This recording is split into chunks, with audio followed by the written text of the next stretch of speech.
Message de Monseigneur Philippe Christori en ce vendredi 24 septembre 2021.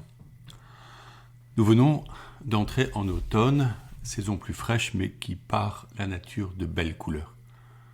Le moment est venu de marcher en forêt, de contempler les paysages euréliens, de respirer le bon air, bref, de vivre simplement et joyeusement.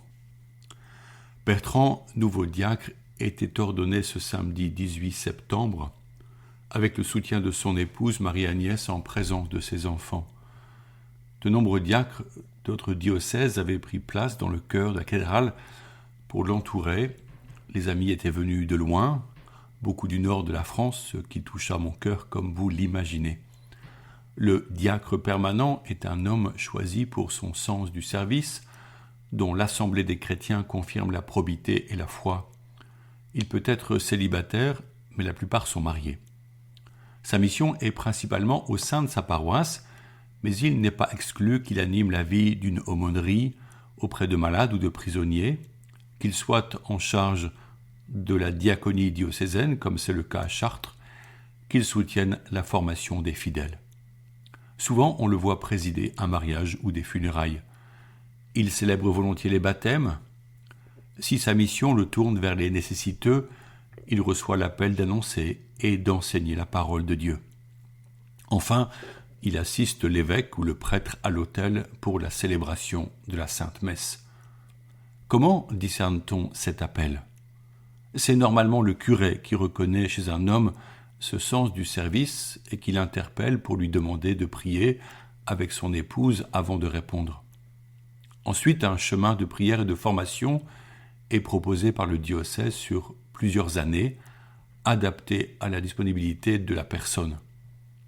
Enfin, sa vocation diaconale est accueillie par l'évêque, qui est entouré d'un comité de diacres et de laïcs qui accompagne son parcours de formation. L'année scolaire est relancée. Plusieurs nouveaux curés seront encore installés dans les semaines à venir.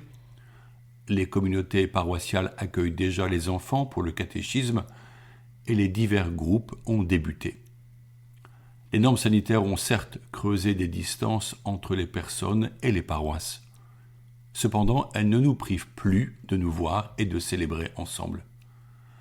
Puisque nous sommes tous appelés à la mission par notre baptême, je vous encourage à parler à vos amis de ces propositions, surtout celles destinées aux enfants.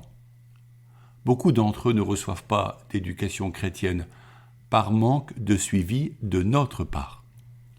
Pourquoi ne pas prendre la liste des baptisés qui ont maintenant 7 ou 8 ans et visiter chaque famille à domicile pour leur présenter le catéchisme ?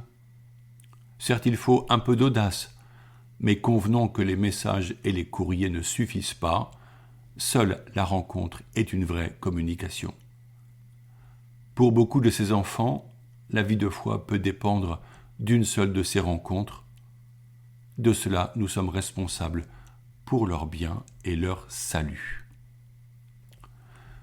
Cet élan missionnaire est un fruit de notre baptême. C'est même une réalité intrinsèque de notre appartenance ecclésiale.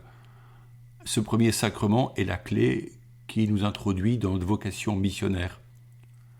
Est-il véritablement la source de notre joie, comme le pape François le dit dans son exhortation apostolique, la joie de l'Évangile ?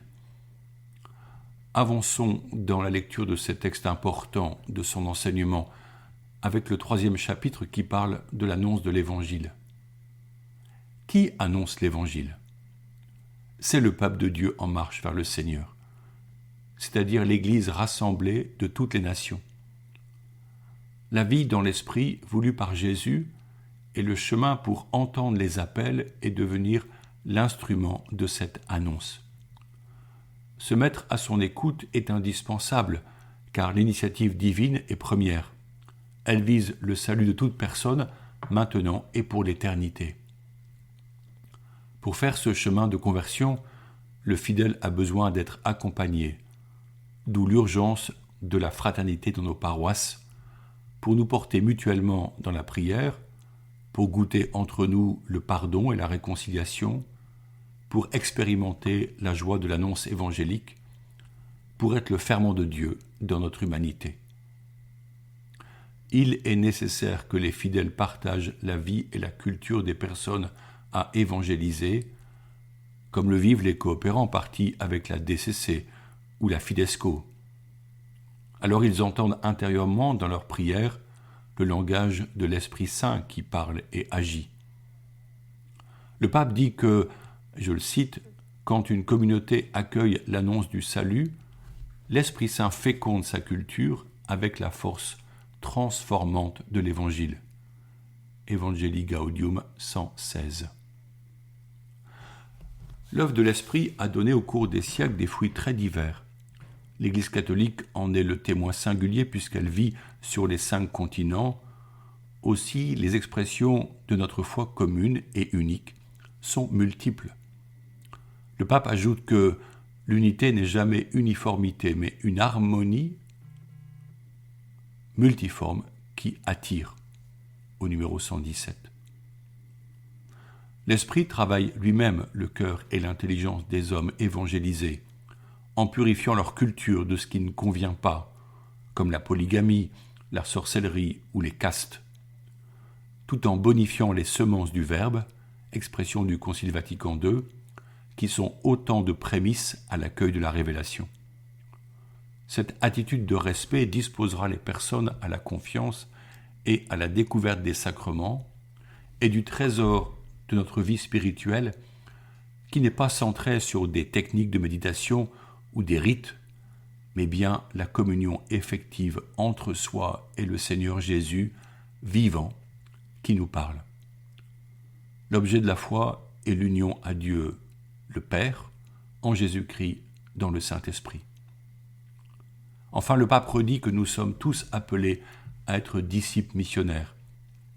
Et il donne le bel exemple des premiers disciples qui courent dire à leurs amis « Nous avons trouvé le Messie » en Jean 1 au verset 41. Beaucoup de catholiques disent ne pas être suffisamment formés pour évangéliser, ce qui est en partie vrai, et de ne pas être légitimes car pécheurs. Néanmoins, l'expérience montre que le chrétien convaincu se forme dans et par la mission. Témoigner de notre rencontre avec Jésus ne consiste pas à parler de sa foi comme d'un concept ou d'une théorie, mais à révéler qu'il est la source de l'amour en nous. L'Esprit donne les mots qui conviennent pour l'auditeur et le témoin est le premier évangélisé. Et si nous attendons d'être sans péché pour annoncer le royaume, il n'y aura pas de missionnaires. N'ayons pas peur de nos fragilités, car elles sont l'espace de la grâce.